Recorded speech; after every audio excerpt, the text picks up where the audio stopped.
Good morning. We're here in Nagasaki, last day, and I get to ride on that right there. Going out to Gunkanjima. It's an old island that was abandoned. It was a coal mining community, and it got abandoned, but now it looks like a ghost ship, basically, and it's in the kind of in the shape of a battleship. So we're going to take you there today. Hope you have a good time with us. Let's go.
Alright, let's get started. So this video will be a little different than previous or other videos that I've done, as it's a guided tour I'm on, and so the guide will be giving information about the island, and I will just be kind of filming it. I may throw in a comment or two here and there along the way, but generally this is not going to be me narrating or talking much about this video. So I hope you enjoy it. It should be good. The footage is phenomenal. I hope you enjoy it. There will be two versions of this published to the YouTube channel. One like this one right here, which will be the near complete footage, slightly edited from what I originally took, cleaned up, and the second version, which will be considerably shorter. Most likely the boat ride will be the area that will be shortened up so that those who don't want to watch and see all the islands don't have to.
Just a note here before we get on the island.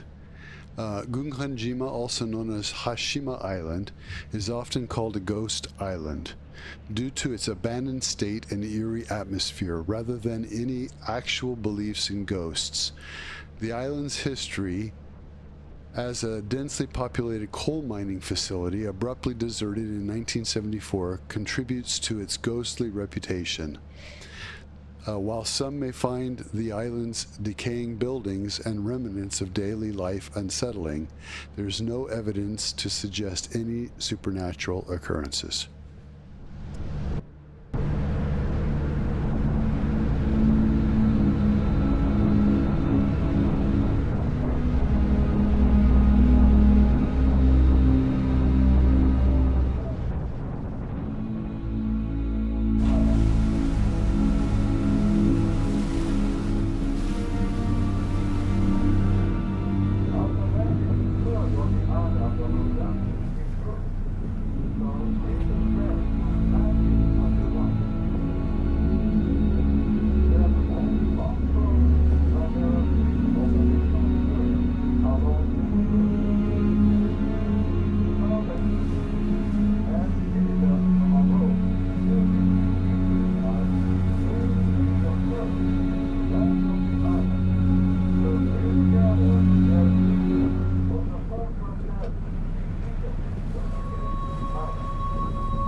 랜딩チケット。どうぞ。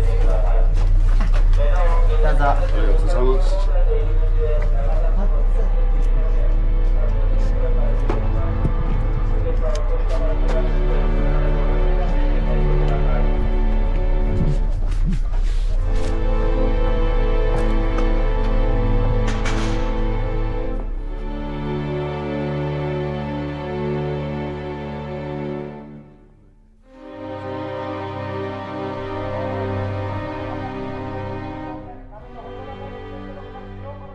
Nice to meet area. Well, it's a nice day. The waves are calm today. You are really lucky. So you are able to land on this island today. You can get a landing certificate when you get off the boat at Nagasaki port. But it's printed in Japanese. But we also have an English version. So you can change them at the ticket counter in the terminal. Okay? Okay, well, we are going to the third observation square first. It's at the end of this tour route. Okay, here we go. Just follow me.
Salvation Square, the south end area of this island. So let me explain the outline and the history of this island briefly. The official name of this island is Hashima, Nagasaki City. Gunkanjima or Battleship Island is a nickname for Hashima. This island used to be a seabed coal mine island with so many people on this island, but nobody lives here today. So this island is the ruins of the Hashima coal mine and its community. Originally, this island was just a small rock island, and it was 1/3 of today's island in size. It had been expanded by reclamation since 1897 6 times. So you can say this island is almost a man-made island created only for coal mining. It's a small island, as you see. The size of this island is 480 meters from north to south and 160 meters from east to west. And it's only 1,200 meters around. This island is surrounded by high sea walls like a fortress to protect this island from high waves and typhoons. And this island has many high-rise apartment buildings standing closely together. This appearance looks like a battleship, so local people call this island Gunkanjima, or Battleship Island. Coal was discovered on this island around 1810. Later, in 1890, Mitsubishi Corporation bought this island, and the full-scale seabed coal mining operation began. Since then, this island provided good energy for Japan's Industrial Revolution.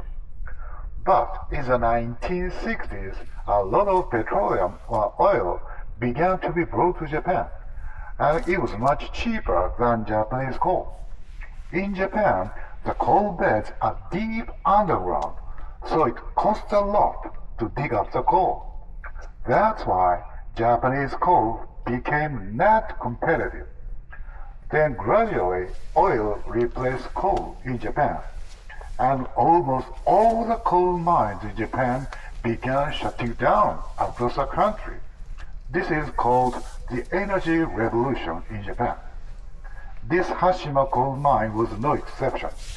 They officially closed this mine in 1974, and the 84-year history of this coal mine came to an end. And all the miners and their families left this island within only 3 months. Then suddenly, people disappeared from this island. It's 51 years ago. However, this island was officially registered as a World Heritage Site as a component of Japan's Industrial Revolution from the mid-19th century to the beginning of the 20th century. Its unique appearance and atmosphere attract many people's attention now. This island was used as a location for movies such as 007 Skyfall and became the setting for animations. So this island is now a very popular tourist site. Okay, that's all about the outline of the history. Okay, please take a look at the blackish cubic-shaped 7-story building in front of you. This is the most famous building on this island. It's called the number 30 apartment building. It was built in 1916, so it's more than 100 years old. And it's Japan's first high-rise reinforced concrete building. Even in Tokyo, the capital of Japan, as you know, its first reinforced concrete building was built 10 years later than this building. So this building is valuable in Japan's architectural history. But unfortunately, this building began to crumble about 4 years ago. According to the experts, this building might fall down within only half a year. So you should take a lot of pictures of this building while it stands. It is said this high-rise apartment building was built modeling the skyscrapers in New York. High-rise apartment buildings were needed for a lot of miners and their families to live on this small island. There are about 5,300 people on this island at its peak around 1960. The population density of this island was at that time 9 times higher than that of Tokyo metropolis. It's the highest ever recorded worldwide. The west side of this island was a residential zone. It's very complicated. There are about 40 buildings built closely. And you are not allowed to go into this residential zone because it's very dangerous. But you can see the west side, the residential zone, from the boat on our way back. We'll probably cruise around the island 2 times. So either side of the boat will be okay. And all the facilities necessary for daily life were packed in this small residential area of about 400 meters long and 80 meters wide. It is said the only things that were not on this island were a graveyard and a crematory. That is, this island has a minimum necessary urban functions. So it was like a near future city. But there were no elevators in those high-rise apartment buildings. So some floors of those buildings had connecting corridors or bridges to the next building, just like skyways. So people on this island could go to any other apartment buildings without going down to the ground. It's like a town in the air.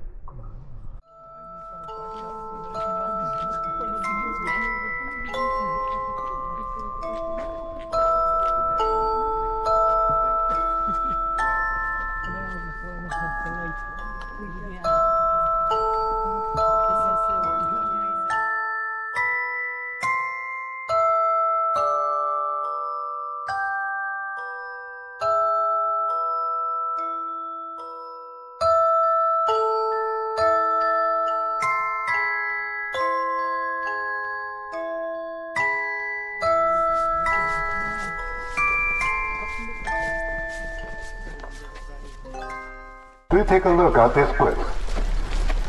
This place was a 25-meter swimming pool here. This pool was filled with seawater pumped up from the sea over there. So sometimes some fish swam in the pool together with the children. And in the off-season of the swimming pool, children played baseball in this empty pool. Children of this island could find places to play anywhere on this small island.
Okay, everyone.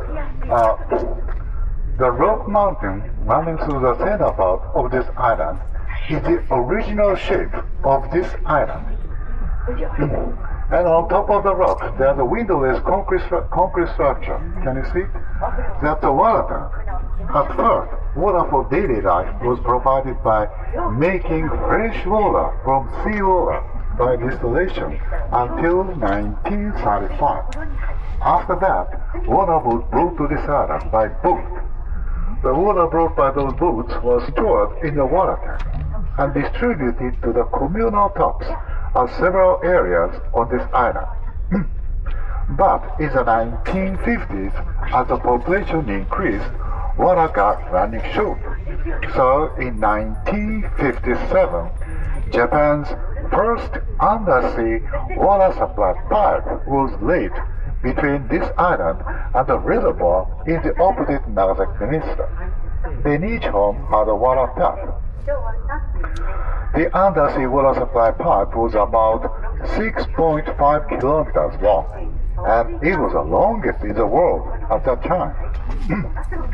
And there's a white lighthouse next to the water tank. This lighthouse is pretty interesting. This lighthouse was built after the coal mine was closed because all the lights on this island were turned off after it was closed. And this area got so dark and dangerous for the ships passing by this island at night. There's no person in the lighthouse, and the solar electricity is used.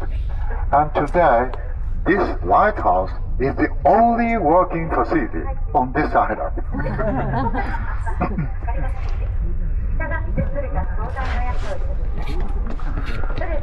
And there's a seawall of stacked stones over there. Can you see it? Yeah. And that's a component of the UNESCO World Cultural Heritage Site. A lot of seawalls of stacked stones were built to expand this small island in the late 19th century using a kind of old-style cement called amakawa in Japanese. It was made of red clay and lime. So these seawalls are called amakawa seawalls. Even today, they still stand firmly to protect this island from high waves and typhoons.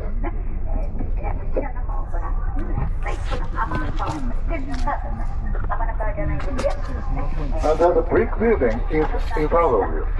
This brick building was a part of the general office building. The office was the central and the most important part of this coal mine company.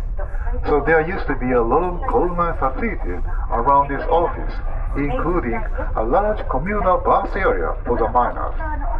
But most have now collapsed because of high waves and typhoons. Nobody destroyed those facilities on purpose. You know, the high waves caused by typhoon on this island are disruptive like a tsunami.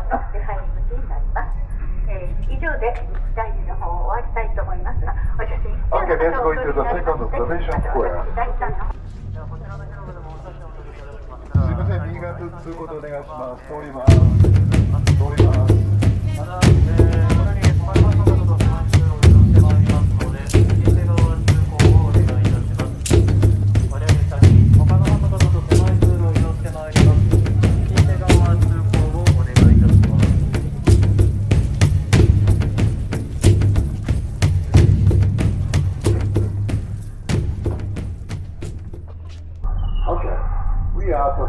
Observation square on the east side of this island. Well, it is said this place is the most popular photo spot on this island. So you can take pictures here, hearing my explanation. That's okay. Okay, well, there are coal mine facilities on the east side because wind and waves are a bit calmer on the east side. So they built coal mine facilities, including piers on the east side. And by the way, the residential zone was located on the west side, as I said before. And people could not walk through this industrial zone. Then how could they go to their residential zone? There was an underground walkway to go to the residential zone. This concrete line in the ceiling of the tunnel to go to the residential zone. The entrance to this tunnel is located near the place where you handed your landing ticket over there. Okay? Well, there's a square concrete structure with all stairs in front of you. That is a pier at the entrance to Baltimore Mansion number 2. From there, miners went down about 600 meters underground by a simple two-story elevator called a cave. This is a cave. At the speed of 8 meters per second. It's a frightening speed. Common elevators go down at the speed of 1 meter per second. 8 meters per second. It's like a falling speed. Then when they got to the bottom, they transferred into a vehicle like a simple train to get to the mining site horizontally for about 2.5 kilometers. Kashima coal mine was a seabed coal mine, so the tunnels went into over 1,000 meters underground. So all the miners worked in the harsh conditions with a temperature of more than 30 degrees Celsius and or 86 degrees Fahrenheit and 95% humidity. It's like a solar.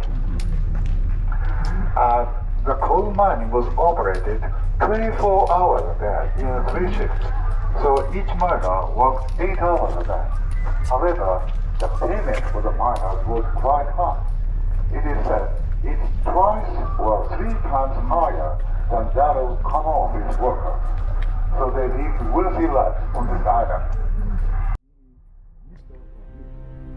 何が吸った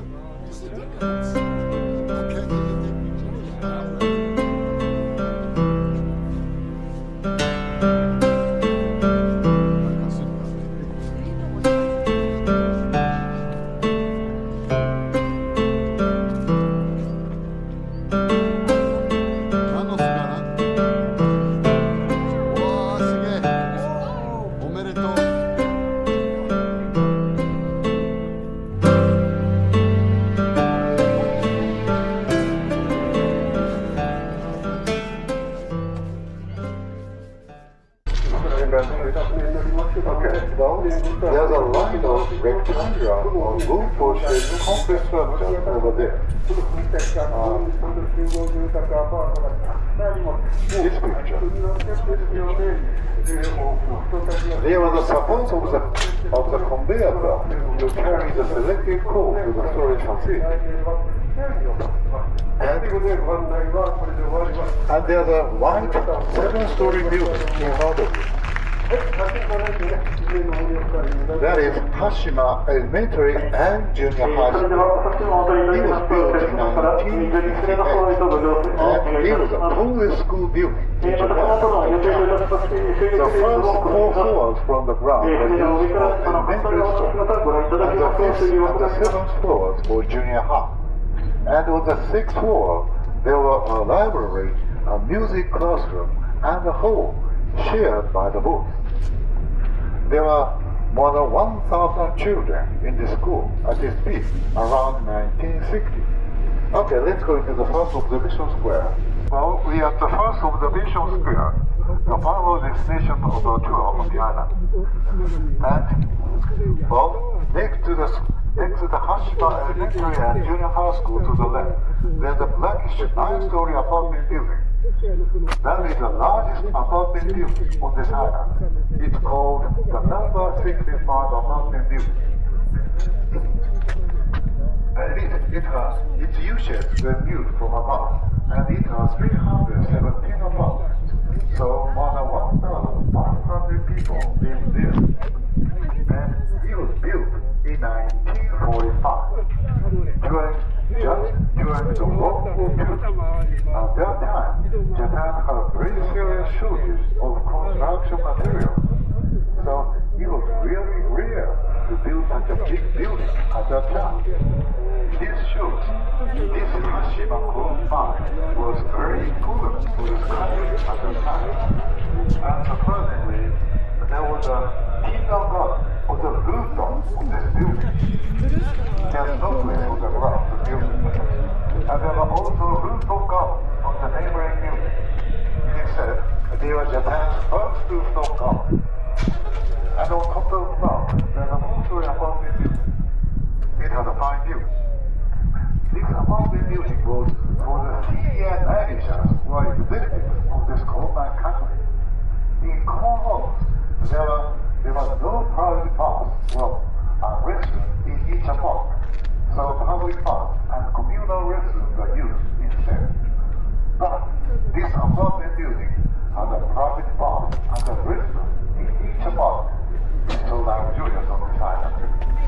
let me explain the leading of the silent briefly.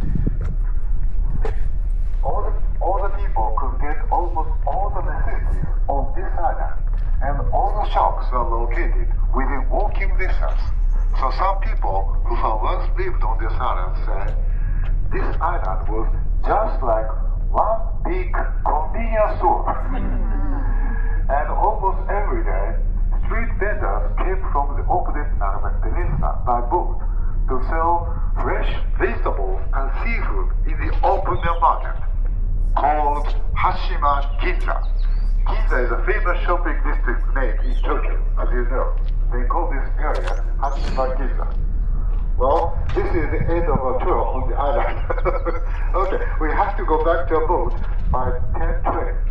Only 1 minute to go. Okay, thank you. Well, I appreciate the kind attention and cooperation. Thank you, Ariel. プラスアルファ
一つだけ見えております。こちらは橋間神社です。炭鉱の守り神でございます鑑真様お祭りいたしておりました。白い壁、2階建ての建物が一部見えております。こちらは橋間病棟、隔離病棟です。隔離病棟のさらに向こう側には緑がかった4階建ての建物が見えておりますが、こちらが橋間病院です。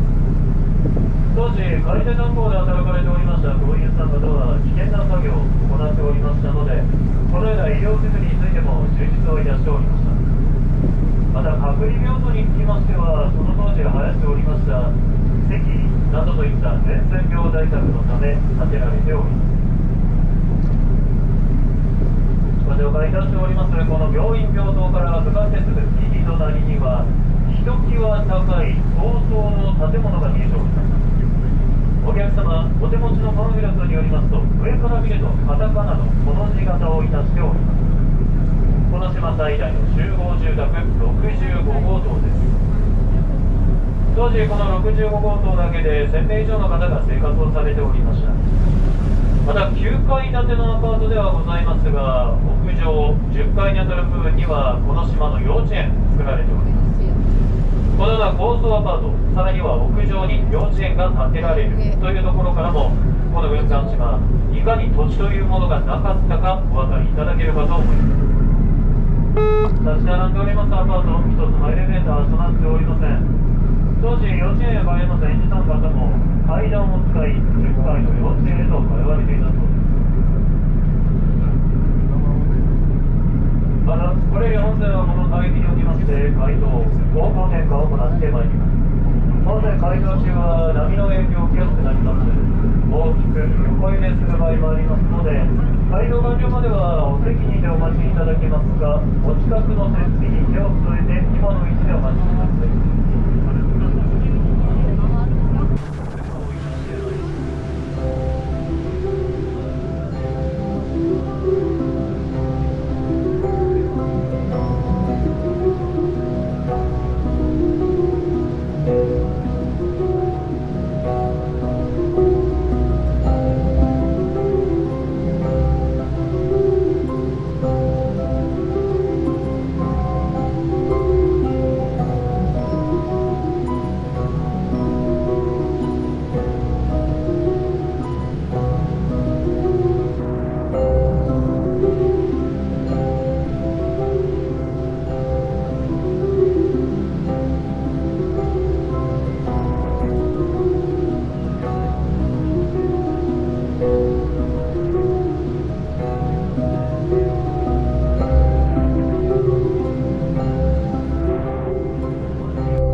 That's it. We've done Gunkanjima.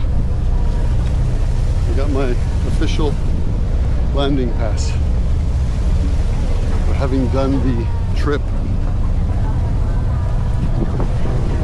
Pretty amazing. I hope you enjoyed this trip with me.